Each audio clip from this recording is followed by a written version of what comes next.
Barry Gibb, yeah, that Barry Gibb, the last man standing from a band that basically owned the charts for decades. The Bee Gees weren't just a group, they were a phenomenon. Falsettos, disco, heartbreakers, songs you know even if you don't know you know them. But here's the thing, after all the spotlights faded and all the applause died down, Barry's the only one left. And every time he hears a certain track, he just can't hold it together. Why? It's not about the fame or the fans. It's about the brothers he lost, the moments he can never get back, and the pain that never really leaves, no matter how bright the lights get. Let's be real, being the last Bee Gee isn't some glamorous crown. For Barry, it's felt more like a life sentence. One after another, his brothers were gone. Andy, the baby of the family, died young, just 30. Maurice, the group's backbone, left in 2003. Robin, his partner in harmony since childhood, passed in 2012. With every loss, Barry wasn't just saying goodbye at a funeral. He was becoming more alone in a world that still shouted his name, but could never really understand his loss. Fans would always tell him, "You changed my life with your music," or "I danced to your songs at my wedding." But almost nobody ever asked, what did it cost to make all that magic? What does it feel like when every memory is tangled up in music you can barely stand to hear anymore? Underneath the glitter, the Bee Gees were first and always a family. Brothers who fought, laughed, loved, and made history together. Fame just happened to show up for the ride. And when you're the last one left, you're not just holding the torch, you're carrying the weight of memories, regrets, what-ifs. Maybe that's why there's a song Barry can't let go of. Not because it was their biggest, but because when he hears it, every loss comes rushing back. And everything he never said out loud feels like it's baked into the melody. So, what's the song that still breaks Barry Gibb's heart, even after all these years? And why did it take losing everyone to finally get it? Let's back up to 1997. The Bee Gees were legends by then, pop, disco, ballads, comebacks, you name it. They'd already been to the top, crashed, and clawed their way back. So when they got the call to write a ballad for another icon, a powerhouse voice, no less, they could have phoned it in. Instead, Barry, Robin, and Maurice did what they always did, they sat down, side by side, and wrote from the heart. The song was called Immortality.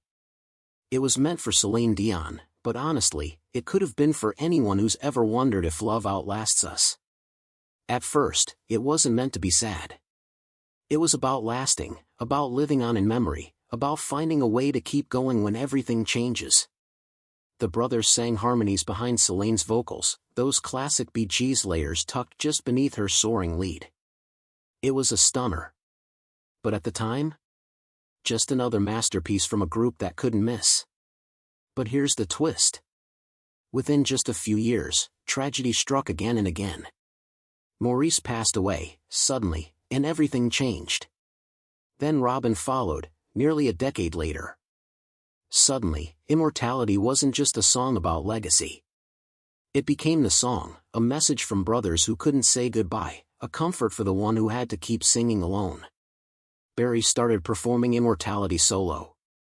The harmonies were still there, his brothers' voices, frozen in time, echoing in the background. And every time Barry sang it, the grief poured out. Fans could feel it. The stage would go quiet. Barry would close his eyes, and for a minute, he was back with his brothers, not just making music, but trying to keep the connection alive. "We don't say goodbye," he'd sing. It stopped being just lyrics. It was a promise, a desperate wish. But is that the song, the one that makes Barry break down every single time? Maybe. But let's rewind a little further, to the pain that hit long before most people were even paying attention.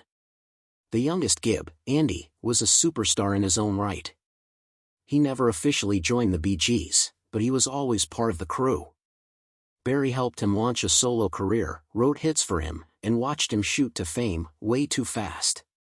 But fame isn't always kind, especially to the young. Andy's rise was meteoric, but so was his fall. Behind the smiles, he was falling apart, struggling with addiction, desperate for approval, never believing he was enough. Barry tried to help, but how do you balance being a mentor, a manager, and a brother all at once. By the end, there was distance. Not because of anger, but because sometimes, families don't know how to say I love you until it's too late. When Andy died just days after turning 30, Barry was crushed. He spoke at the funeral. He kept Andy's memory alive in interviews. But after that, he never performed Andy's songs. He avoided talking too much about those final, rough years. According to friends and insiders, there's one song, Andy's own voice, that Barry can't even listen to, decades later. It's not a hit, not a chart topper. It's a raw, unfinished demo, never released, kept locked away. Whether that tape is real or just rumor, it's clear Barry's never let go of Andy. Maybe he never will. Every time Barry takes the stage, there's an empty space where Andy, Maurice, and Robin should be. Fans say you can see it, a glance to the side, a pause before a lyric, a look that says everything words can't. When Maurice died, the band lost its heart. When Robin passed, Barry lost his mirror, the other half of his childhood harmonies. He once said, "I still hear their voices when I sing. I still wait for their harmonies." Sometimes, when he performs Immortality now, you can see it hit him. It's not just nostalgia, it's longing, loss, and the ache of knowing the people who mattered most are just echoes in the music now. But if Immortality is the song about holding on, there's another track that's pure heartbreak. Back in 1968, Robin Gibb stepped out with a song that was just soaked in sadness. I Started a Joke isn't just a Bee Gees classic, it's a confession, a weighty little tune that somehow says everything about loss without spelling it out. Robin never explained exactly what it meant, and he didn't have to. When Barry sings it now, usually in tribute concerts, you can feel the grief pouring out of him. The way his voice falters, the way he stares off stage, like he's hoping to see his brothers one more time. The critics and haters always had jokes about the Bee Gees, about their style, their voices, their whole vibe. But when you watch Barry sing I Started a Joke today, you realize, it was never about being cool or chasing trends. It was about family. And now, singing that song alone, Barry isn't just performing, he's mourning. And then there's that mysterious, unreleased Andy Gibb demo. The rumor is, Andy left behind a tape, recorded when he was at his most vulnerable. The title's a secret. The lyrics aren't printed anywhere. The tape is supposedly in Barry's hands, untouched, private for decades. Some say it's Andy's final goodbye, a message only Barry was meant to hear. Is it real? Only Barry knows, and maybe it's better that way. Because sometimes, the most important goodbyes aren't meant for crowds or cameras. They're for those who carry the heaviest memories. So if you ever catch Barry Gibb performing, maybe you're in the crowd, maybe you're watching online, pay attention. You'll see it in his eyes, in the way he closes a line, in the quiet that settles after the last chord. For Barry, these songs aren't just hits. They're lifelines. They're the way he keeps talking to the brothers he lost, the ones the world still sings along with, even if they never truly knew them. In the end, Barry never actually told the world which song hurts the most. He didn't have to. Sometimes, the most real emotions aren't announced, they show up in a single, trembling note, a choked back tear, a pause that lingers just a second too long. And maybe that's the real legacy of the Bee Gees. Not the platinum records or sold-out tours, but the love, the loss, the brotherhood that never really fades. So, let me ask you, what's your Bee Gees song? The one that hits you every time?